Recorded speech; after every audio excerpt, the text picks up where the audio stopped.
Nuejo Anije Nueko Jodo Akuno Zanglame Bio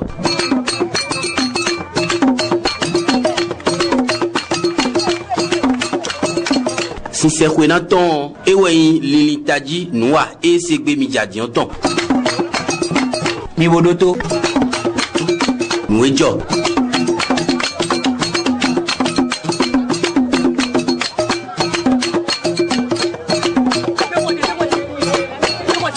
Romédion, Mikule Pledo, Agbamiton Safi, Mime, Menaho, Poten Bagidi, Erofi, Yacinthe Amour, on lui dit, Milo Bétier, D'Acedonon, Alomonoron, et de Sour, Erofi, Hubert Bagidi, et de Souro, Agba Safi, Satunin, Agbosu, et Romodio Karogbe, Miton, Plado, et Liengbe. Le jour canton, te Koningben, Tekbedien, et Nalengben Rofi, a Romain de Don Tabere Bla, no ani no Jen, no ani, me la Hopoten, au Kudowe. Ante o son gben Romain Mororo. Abi a Howe, Ride a Hobby. Oh, Yada Christophe. Odo Momo Deji. Yada Christophe, ya. Nede. Eno, eto Galici também.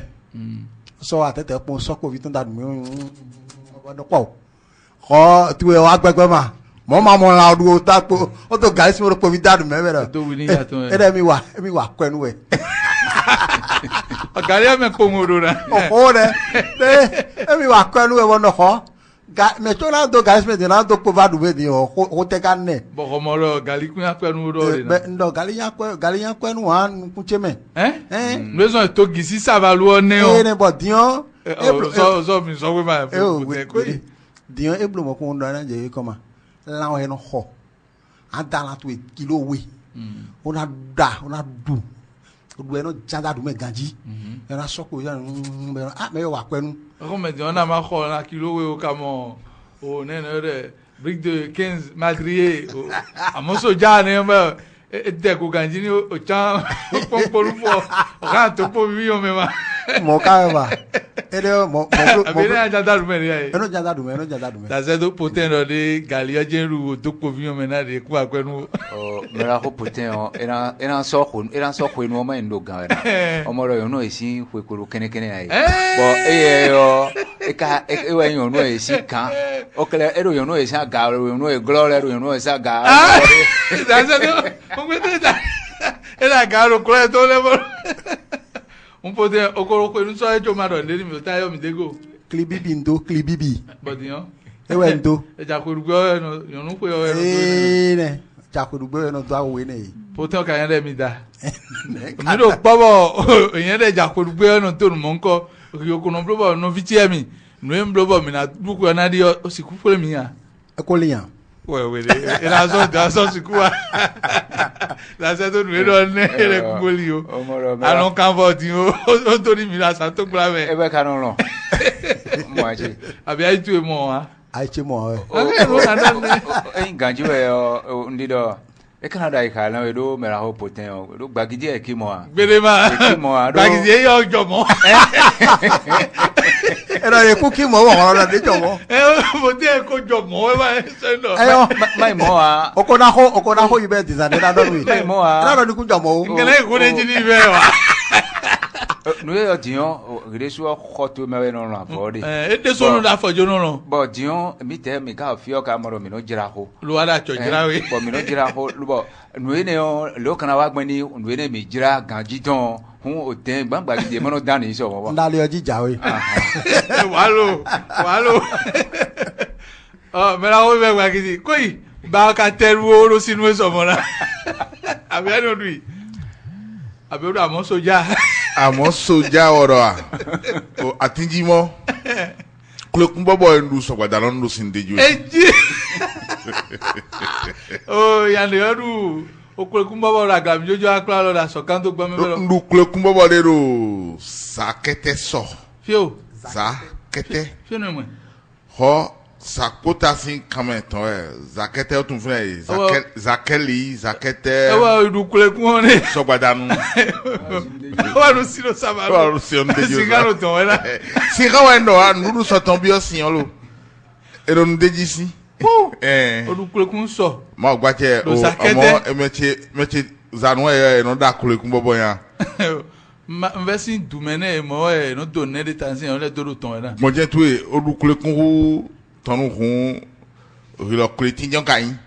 No do pe oja. E do ipede. Olibra odukulekun tamenu won.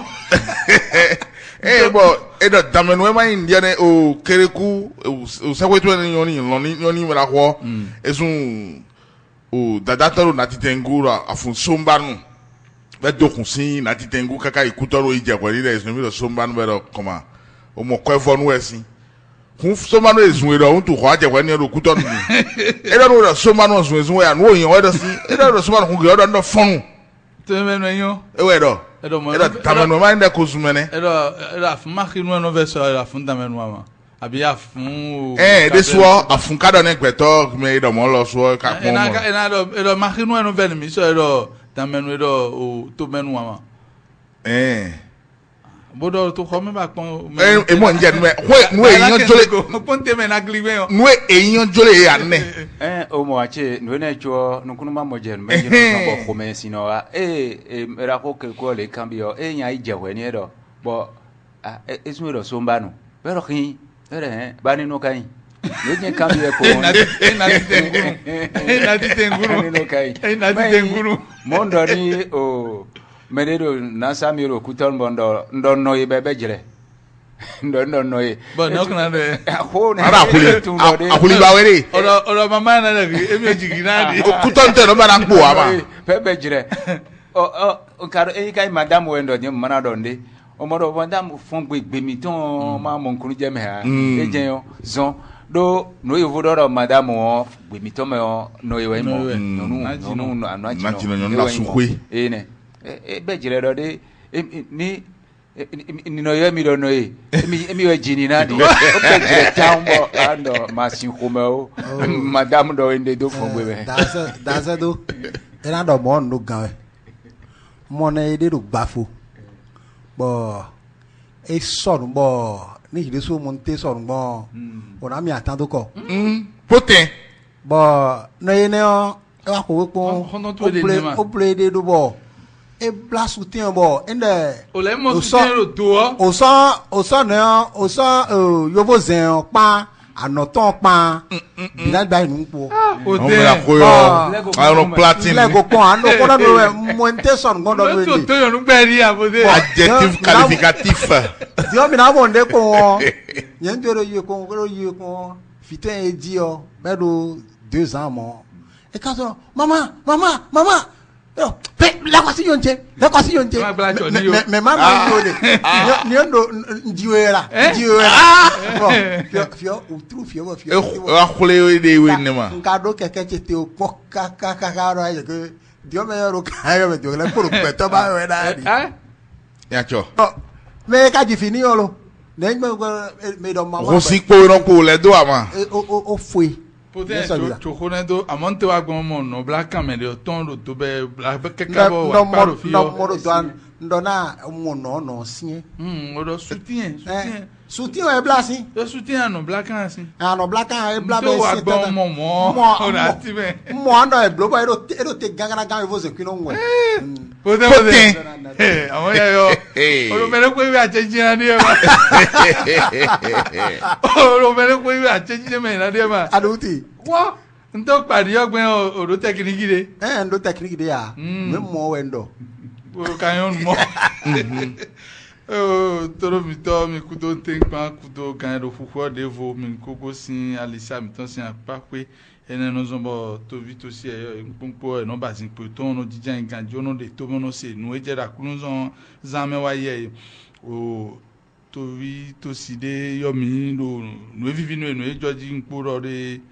nu wa pataki de ende emi no se ko jara nu wa mi ton cho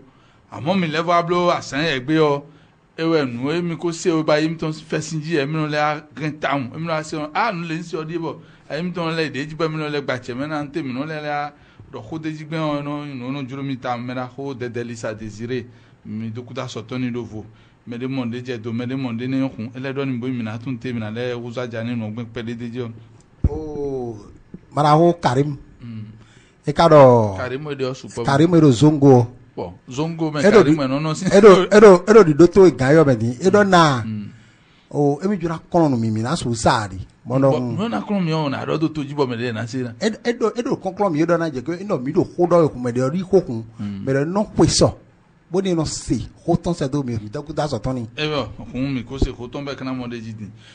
mina tundo akrun zami do kudo ayo do sibigbe asan ko nu kwene gome ewe e so va khodedo teni we ma khome vi l'insimeton e do gobara to khome bo anianu pa won e rena zan lo na siku le do nu kon do to na nu kon zo wa me ona jo funde me to vito sin ponpo do na tundo to miton sin nu kon ayo tanda mi do hoton do to miton lo ona sun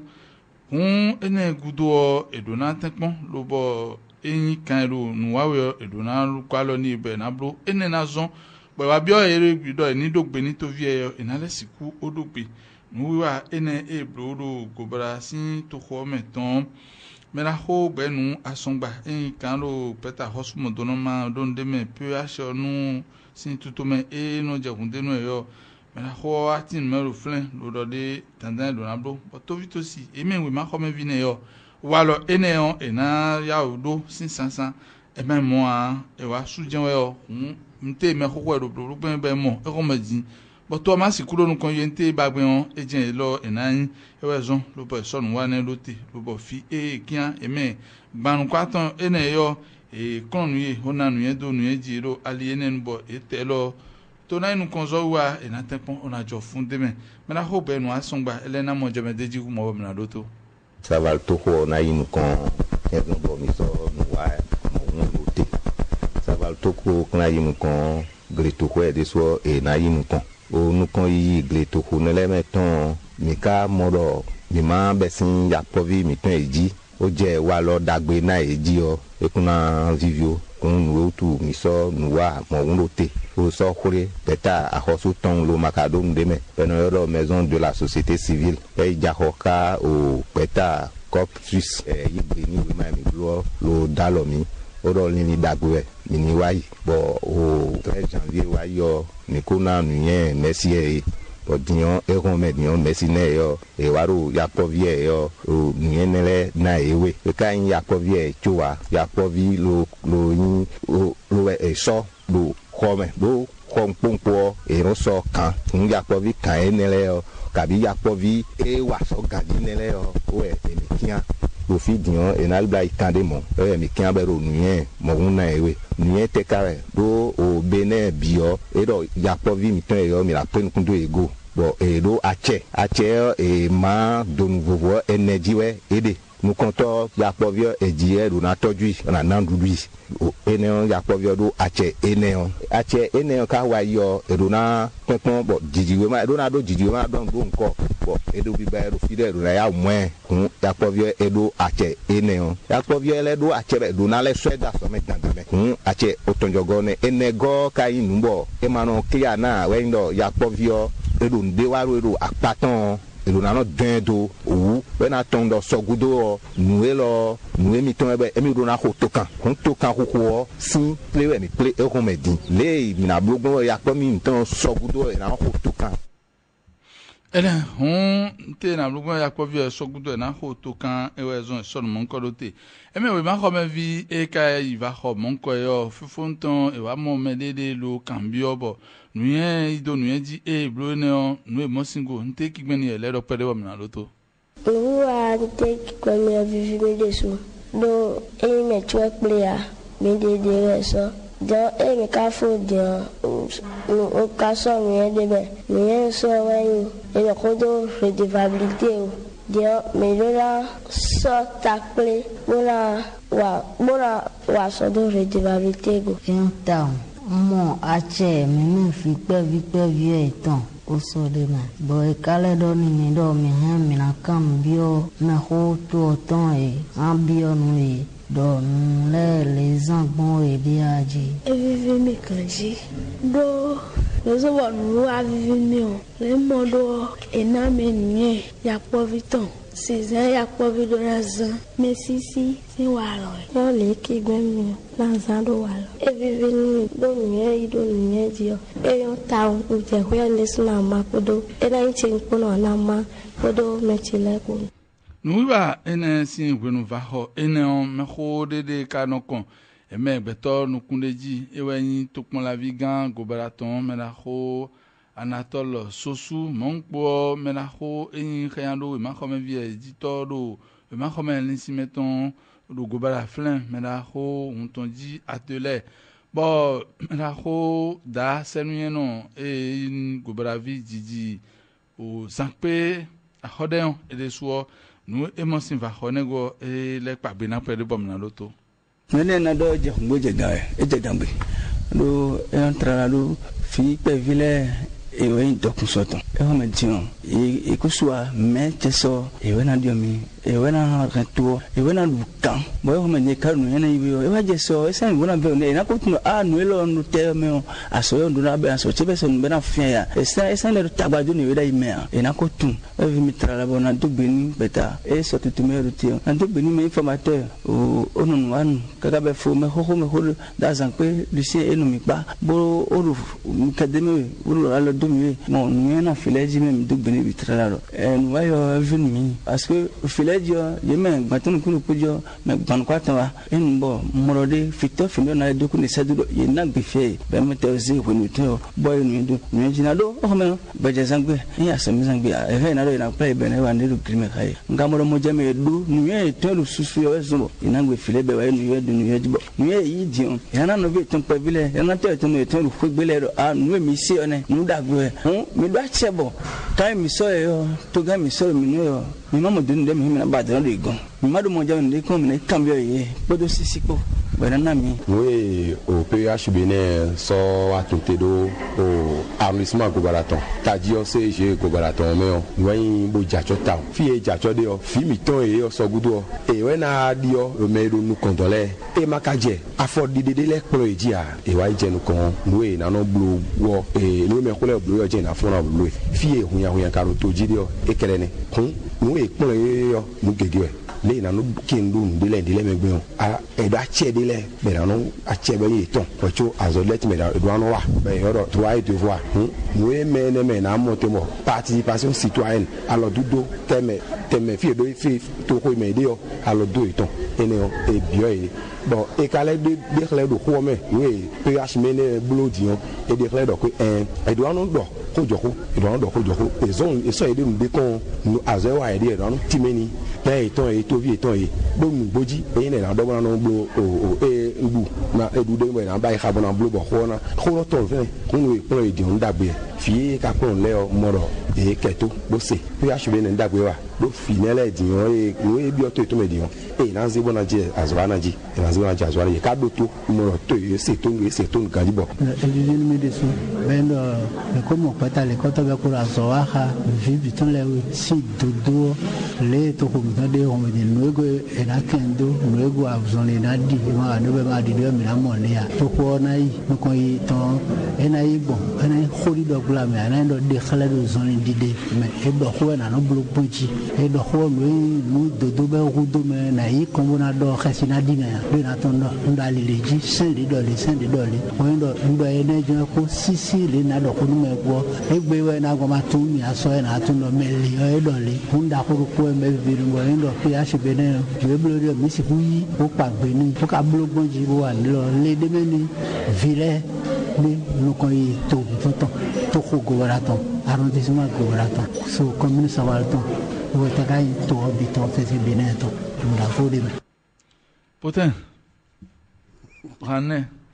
o dizade bi ko do yo o do ni da mo do re ma o poro energy we je di on ko na ken mo ji je un kwesi de ni da bo da se do ni ekusu do ni da o de eyo wa dia iche ma se ku mo ai mo ya e o je kege o ofisi ai ka to ma ka mo no eblo PhD ni o ne no e ka blo PhD ni o no na aton to koro ichi nu kon so esin afo na ede ne ni o e do ni fie ro na nu yen do nu yen jinimi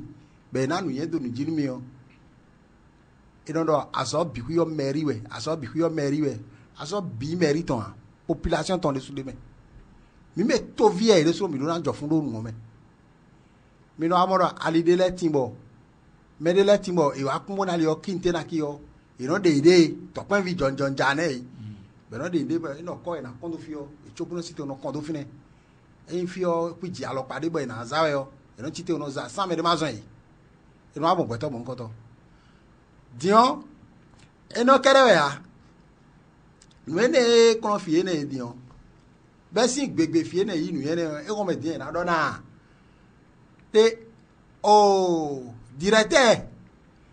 mi joro do e ko me o mi na do gbe contribution mi no jo mi na do gbe ton ni mi directeur su yan fudo ya ba do a che ton e be bi o a che ni o do eni tepon boni contribution e no jo idamo do na no tu fine e kanu mo nkan to bi e te ma tun ni afoyon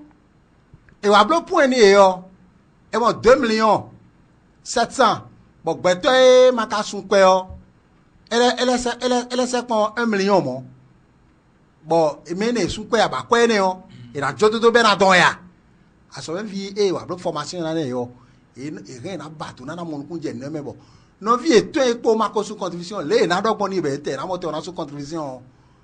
ndagbewe na yin be na kon no vi eto yi no mi no da e ho me dion da sa to mi to e yo me no da eyon a de te e ko me mi na do ko singo be na ya so envy yi but no start sa to e su na do te bo no mi mo e yo e na do ni be choku na se e do nu kon yi to ba we o do nu kon yi to vi mi ten ba we do nu mi ko no do e kegede ko ro aso do mi we bo fine yo amo nu je ni do de alo pade yo e da bi o do ene ni dalo mi bo mi na mo nu kun je mi do jije we ne me be na mo nu kun je me afokwe dagbe we nbe ede bo ni o nwe ka no pacha mi do PHB ne sin mo me o odoli ni dagbe ne o e no le sogun arrondissement kegiwe so ni mi na ya ko ho esi magbene mana no te ma do hoji dion eni doli ni e na do bo reddition de compte e do pon fie ne we bo fine de su rin na blo e do ni no gbon fi de bu o e na ne nana kote un po yo po e blo e de do zenit dion mi te wele ran je ko nte blo no gbon kun yo o mo ku je ba mi me société civile yi but dion e kado fe o blawe e do fe o blawe o fe de na so na bla nu gbo e je so do blo na we ya nkan bia hande o mo ku je ba bon kai kon fe o bo ai mo seste o bo kan bia bero fe o jene ono e mo fa lo amo ani nko itombo ni e ko huzu kaza won na wa te wa da so te po won ba oh na agba ne kwenu ya da sedo o do ya po vi fi gba vi na yo to vi da besin afodide do na je kronji 500 funjo do to na nu konzo wa medo na ya je do ni ejibo to e lo na je blobloji din e mai mo a o nu mo mi lesin akajawo na akajawo nu eje na level amonso ti etenu yeje o asome vi nu yeje je no anje etenu nu yeje o gbe PHB ne do ne blo animi mo sin e mina to kuni peta hosutu madonde me PHB ne on na do gbe ni we do modo aso e wa we de aso pipe wa we de do o e mina do me yin kan to so o me to gbe na do gbe dion fi pe vi ne ye ite ka ko tun gbedudo bo ayin kan de o me ma sana do ni echonu ye je gbedoji ne hun plon da gbe we yin bo plon ine on e me cho si kan yo ina yo mina khae win mina bio do o PHB ne on meno gwalo ni be ron si hu moteno wa so mon koto ini gwalo ni deji bonu to pon la vie epo e yo eni wa so gbon iye me lo to pon la vie epo na do dion na do to chewutu na lo logo ko baba ni to na vi to mojo ide e ka do mo tija me pon kono sa lo do ta ide ton e da do hopon do logo zo khe o wa pa ton finiti e to ra ka ni dego e chobo ma ton hun me a amo liniton e vivi bon mina bioro eni tempo ni lion eni bon tokpon la ekoro savalo chome on ena tokpon la video inde ekoro savalo chome ena indagbe mena ho be gbagidi o redevabilité di ouais bon koro ton sora ni yakpovie ni so asun esenai mi te mi ko wa rufo dimbo wa ba gan na khole ni mi on a edo si pe ko na yon o we fonende o no yin la we ndo de reblo de di un projet we so izenablo so izen gudo boni e ma ka solele agbonji abi e ma solero mon koblo ya o kande ko gbon fi pon ni gbeja ni ache ne o ne wa lo na no fie sin ai me di ke ka so ijen na so sa izen we no nablo e fo ne na igbe ena chenwe nwe loro nuye ido nuye ji o npo girigiri je no na meru ga won gbo fi amo no le aflin me so ngbe a nuye ido nuye ji o enawe o wono ku oje ona gbo sinsan lo nu ganji o tuto me phb ne sorote ben pedudo sin tuto me ne o mais si nous promettons et plan était be était ka cité na i plan so vie a so vie cité na e to gmo mo lo lo na plan to vite aussi e mais tu na inkan pepe do do mo me no mais tu na inkan na kite ni kan yin se pe a gbedudo ebe sin wendo mi to me no vi me ni pepo mi pedo akwenunde nde o wa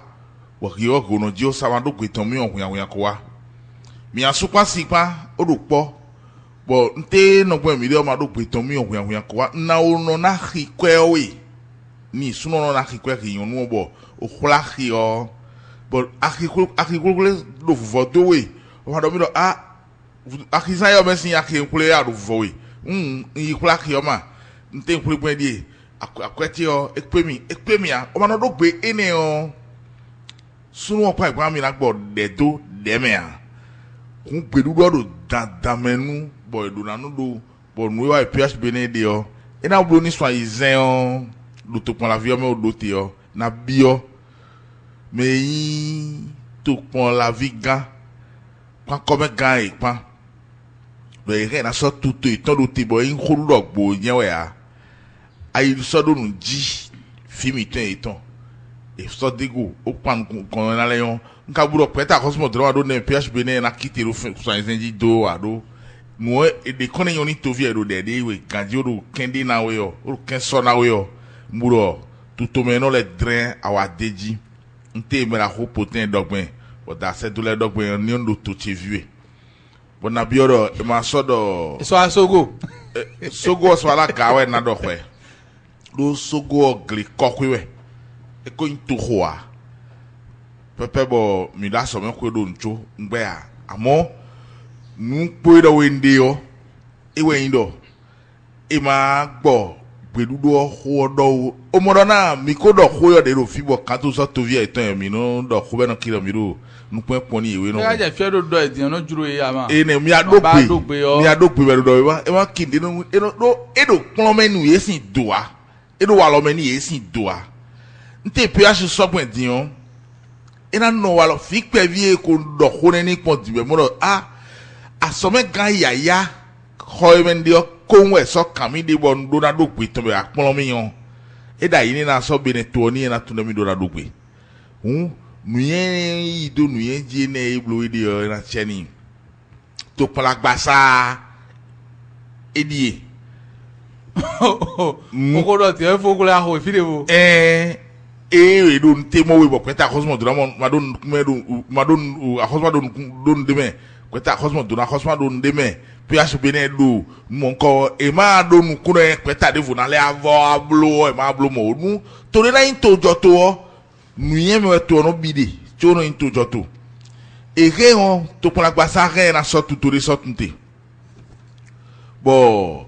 agbatonji allo me peta ono do khodo peta pa nu société civile me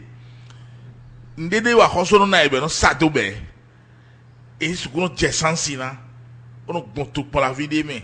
son ton ou ko gbonto pour la vie de me kakaka ni we vlave na gbonto pour la vie we na onjo e na yin son we no yi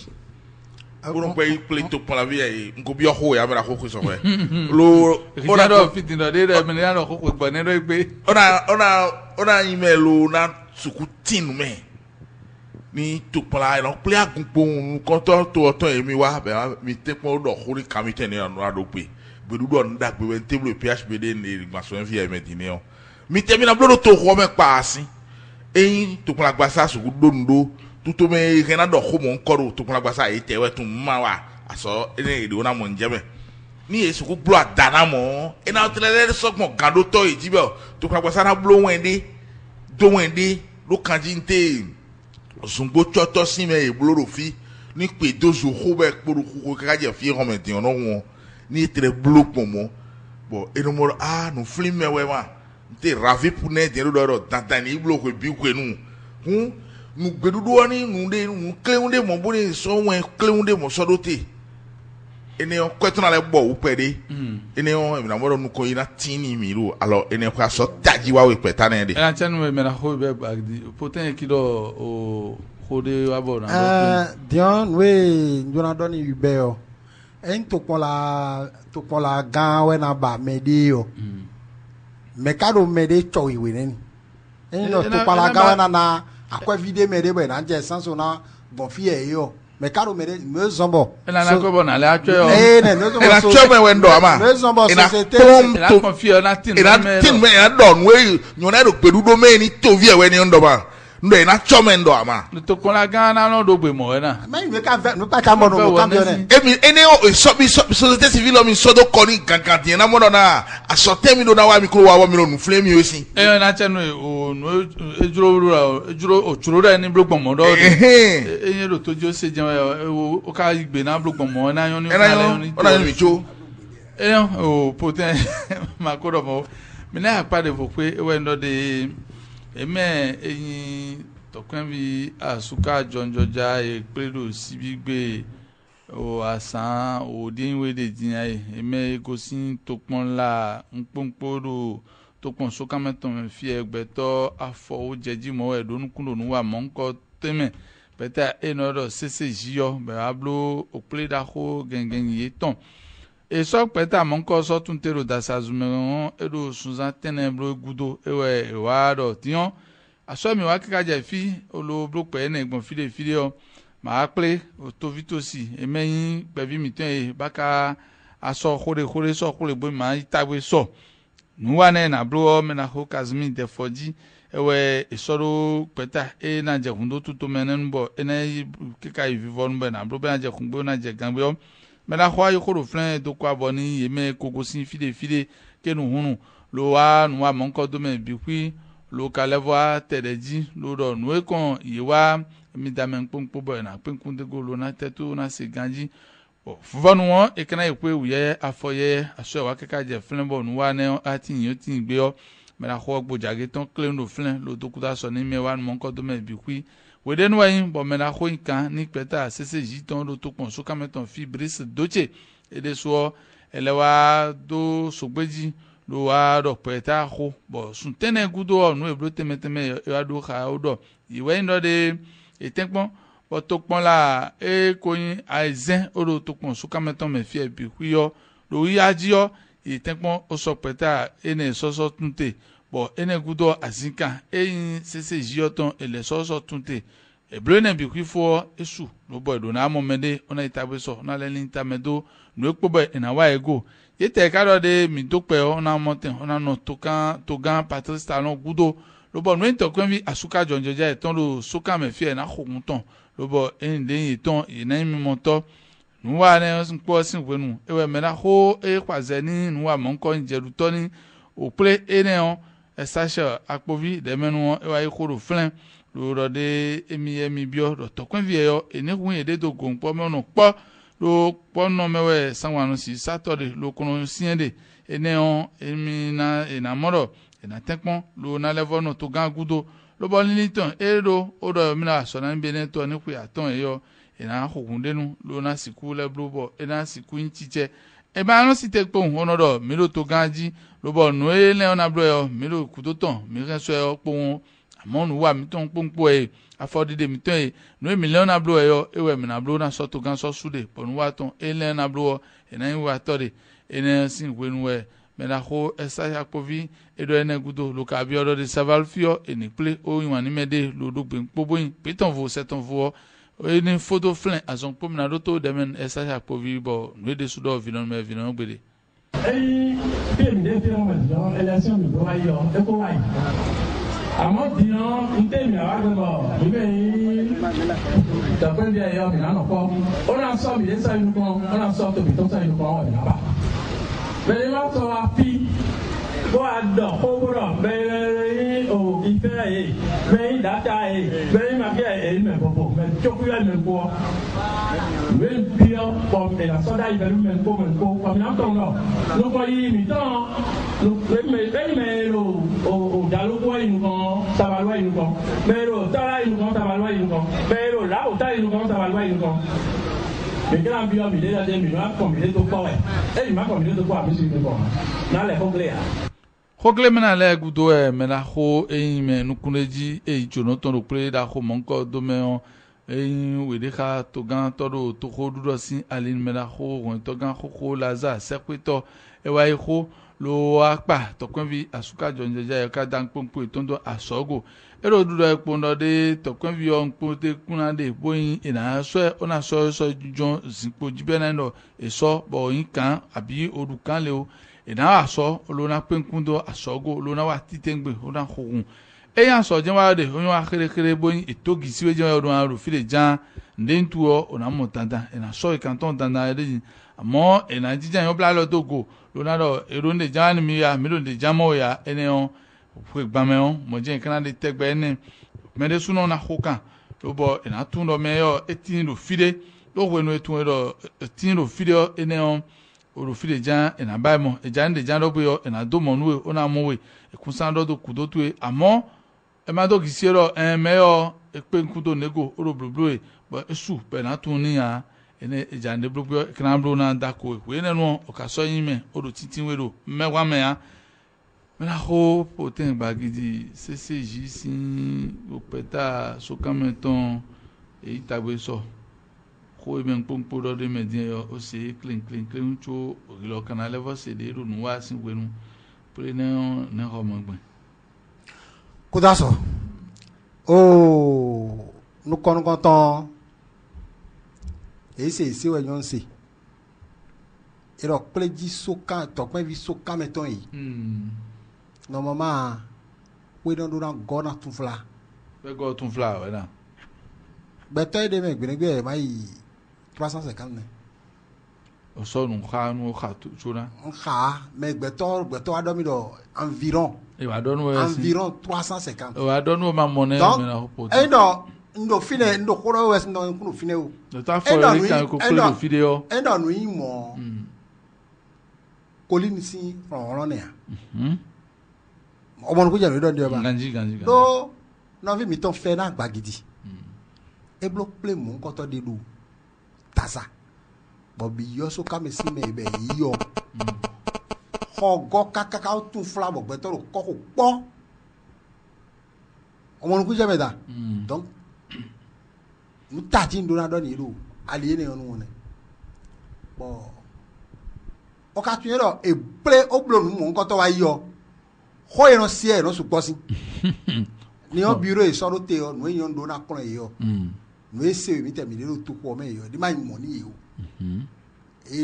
e do no blowy boni nde ka wa pin no soro wen boni me bi ni no mo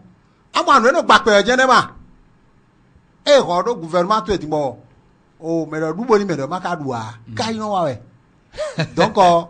na bio e do e no nde butin mo to ga ta lo do no wa mi de oyan o so da lo me ni ekun e ri ka no so do wen boni me bi no mo kun jeji amwa nte ero neblo mo je kado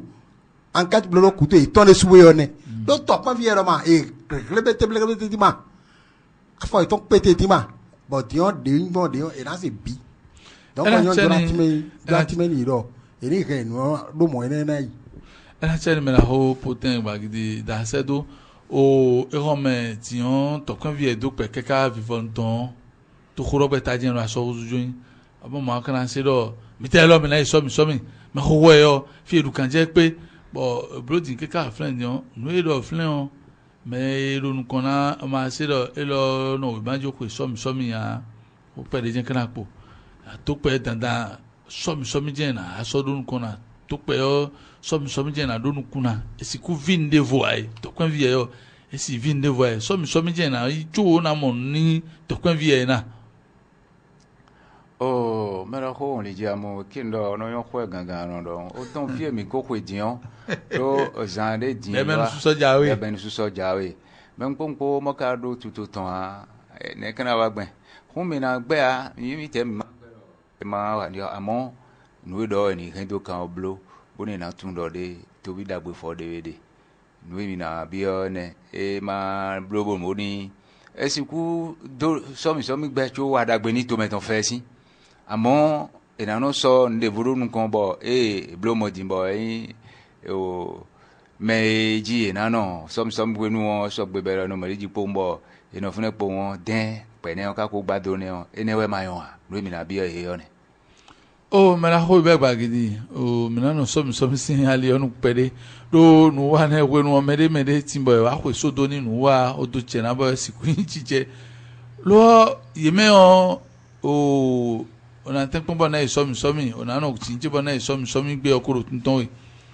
o mede okwe isomi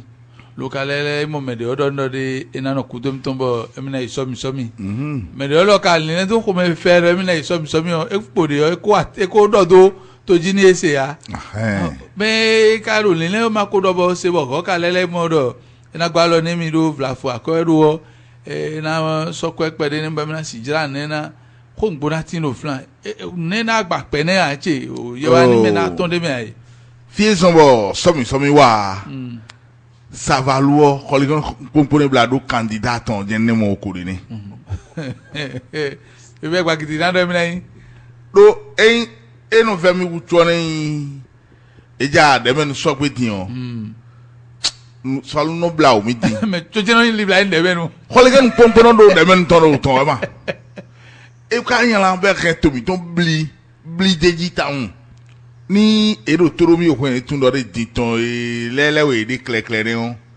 e ya o ye ede me mai mo atopon ero to ido ego e ma do de o me topon je pe do e nja wa ko nu e topon to ido ego e na mo to me fi e ma da mi die o topon na vi ni e be na blo ganji but tipo gbadu e kan yin topon to ido ewo de su mais so njeno jawo mi no mo ebe no ara mi candidate bi akete yo wongigi me re kura tam kan mi na wa khoru akweto me mo ko ikwe so mi jawe na mo ko le ka wa kho ko terrain lo so mi de vo wenu dia de me no so gbe jadion so mi jeno abenu anu ta un edo mo edo de hun kaka ono mo me ipon abe ya pon wa no na enu ya interpréter na ikete na won ti eniwa die ko je ma bi be gba gidi ko je bo so mi ye if je ye ve so mi onu poro nu kan so bo no je akwe funfun mo to o meji onje nde bloji bondona so mi poro ngun o sanfoto kwa so ito kwa npo awan yo sanfoto no sun so de me ko isi so bo ko afon san de me na isu indo keke ton na ogle dali ko era forno ko ifio oh Yacint akwede no iblema na akwede o ro boda yo so moto na yo voto me pa me so jo me won pa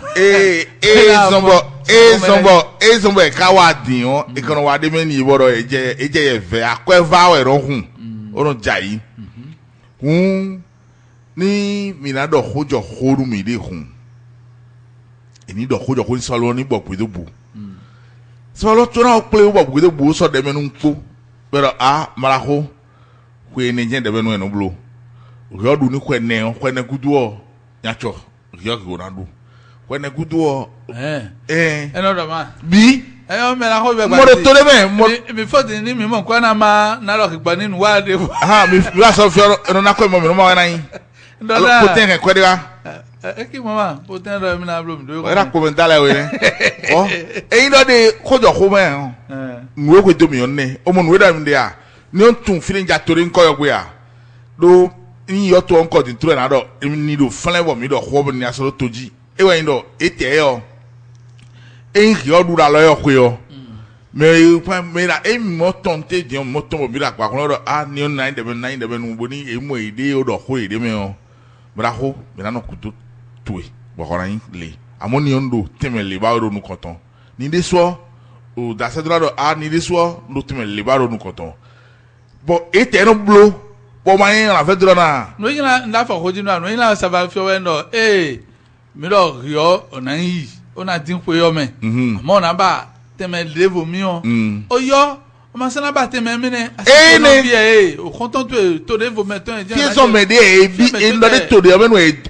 do gbe no wa gbe ni ede so fi o gbe ma no po winwa ni dogoje yen kan roki weson e mo kun mi na bi odo ebodo eni gbo pe bulo mo a so mi na funfun ken bo mi na le ba po ene je de ma de me no ene na so do mi mame tene government ye ba o ton mi mo no ve o cho mi no mo ne de do ene iwe o sawalu to pon la terre mo we kun apale vo ko mi na yo e we ndo de o kamako voma ero kwe kwaton iwe dimbo benevie yo e block play gengen da honpo lo chono iten PLM alejo okuton bo playo l'intame ke ka ante to mi ton de so do nyo ya ne mi ka ga mi na block na level fonto yo pere dio ene on e block ka wa so beta de volonté bo mi le so pe dison de vo e we yin renouveau démocratique e we no mi de dion a chena je to vie si bo na do juro koko na do ho to vie yo e monde yo e hen o do kun de to na do na kende ko ni to gande su mero menu e blo ne dion kwe kwaton di we de da betete ka do ton do play ne we nu mi sepon yime e do nu yen pe de we nenu o ko gba un o tun te nu egbe de me lo bo peta hosu mo do na ma don de me sin pepeta e no ja kwan de me be to gisi o de me na ko gbe nu asongba bo nu e mo play ne we nu e do de bo mi na insi asan vive de en beneto bo me so ni mo uno tie o mi dona non fu e te gbe do betoni bo me ka sikan yi play ne teme lo do ko be pre bo en John ton sine o ira no do betoni bo ani tu e na no do betoni e yin wa ni to itan wa yin e do ni to itan o e zombo e yi play ro to na yin ko we koro men po me o nguro we nenu e de kito nguro e pardonne de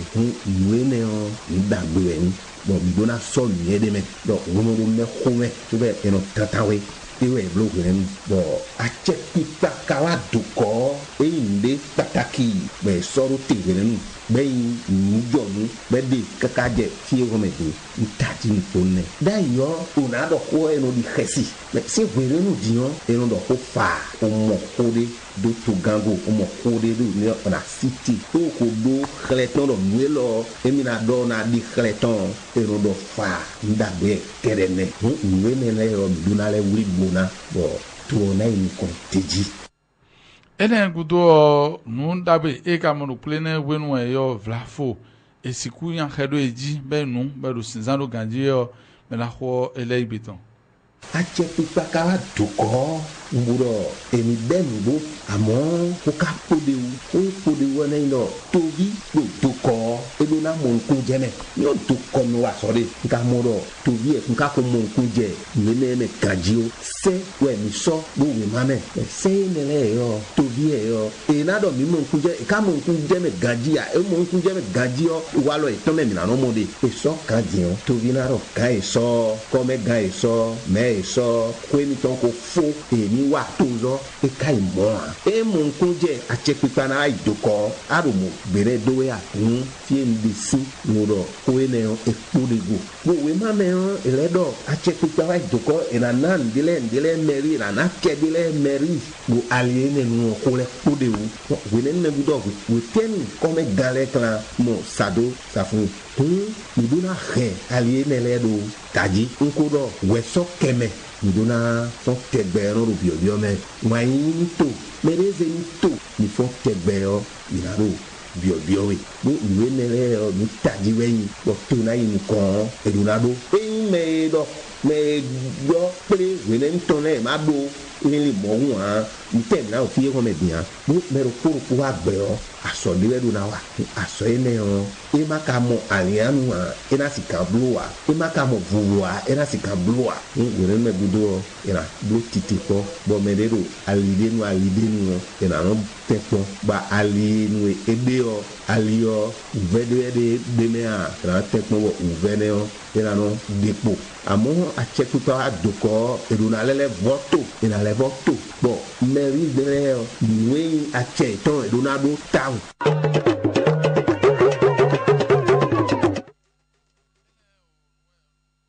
kuja fogbe amo eko ibane me a me la ho poten cheju npa dade me on no mo sin o play e blo bo me la ho le vokende go na dion no mo si wando